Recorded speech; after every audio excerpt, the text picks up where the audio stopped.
자, 2번을 보시면 규정 개념의 범위가 나오는데 이게 출제된 적이 있습니다. 물론 오래전 문제이기 때문에 앞으로 또 출제될지 모르지만 이 기본 관념으로 이 정도는 이제 알고 계시는 게 좋습니다. 개념에는 뭐 최협의, 협의, 광의, 최광의 크게 나누는데 가장 좁은 의미 최협의가 되겠고요.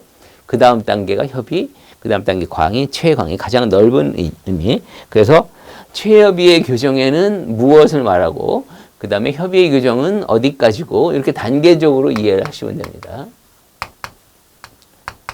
가장 좁은 의미는 형 집행, 형의 집행 이렇게 간단하게 얘기하면 되겠죠. 수형자에 대한 형 집행이 되겠죠. 그래서 이거 나중에 수형자의 개념이 나오겠지만 징역, 금고, 구류 그 다음에 벌금 과료를 납부하지 않아서 노역장 유치 명령 받은 사람들 이런 사람들을 수형자라고 합니다. 이런 사람들에 대한 형의 집행의 개념 이게 이제 최협의 가장 좁은 의미의 규정이 되겠고요. 그 다음에 협의는 최협의 플러스 알파 이렇게 되는 거죠. 협의는 최협의에다가 미결 수용자에 대한 처우.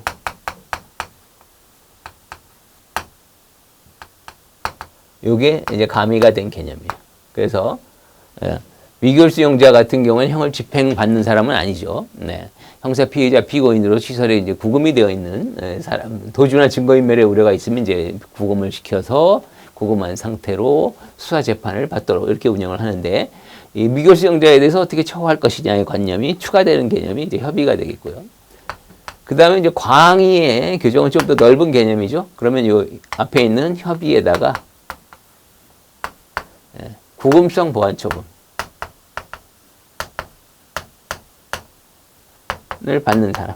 구금성 보완 처분은 뭐냐면 보완 처분은 아까 뭐 사회봉사니 수강명령이니 등등등 있었죠. 근데 어떤 특수한 경우에는 시설에 가둬놓고 보완 처분을 부과하는 경우가 있어요. 대표적인 사례로 치료 감호 등에 관한 법률에 따른 뭐 치료 감호 처분이라든지 이건 치료 감호소 지금은 최근에 이제 국립법무병원으로 이름이 바뀌었는데 치료 감호 시설에 수용해서 처분하는 거. 그 다음에 소년원 송치.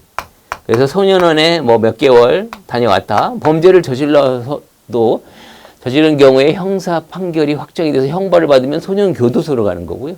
그 다음에 검사가 소년부 단독 판사에게 송치를 하게 되면 소년부에서 예를 들어서 소년원 뭐 6개월, 뭐 소년원 몇 개월 뭐 이런 게 결정이 났다. 그러면 소년원이라는 곳에서 보호 처분을 받습니다. 그래서 보안 처분의 일종이죠. 보안 처분 중에서 시설에 구금이 되는 거기 때문에 이런 것들 구금성 보안 처분 여기까지 합쳐서 광의라고 합니다. 그다음에 제일 넓은 의미 최광의는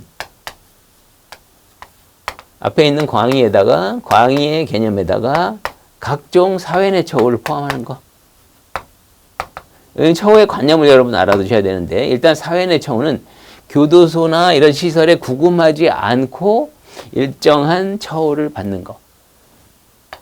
우리 앞에 사회봉사명령, 수강명령, 뭐 전자장치, 뭐 등등등 각종 이런 것들을 사회내 처우라고 합니다. 시설에 구금하지 않고 일정한 제재, 통제를 받는 거. 예.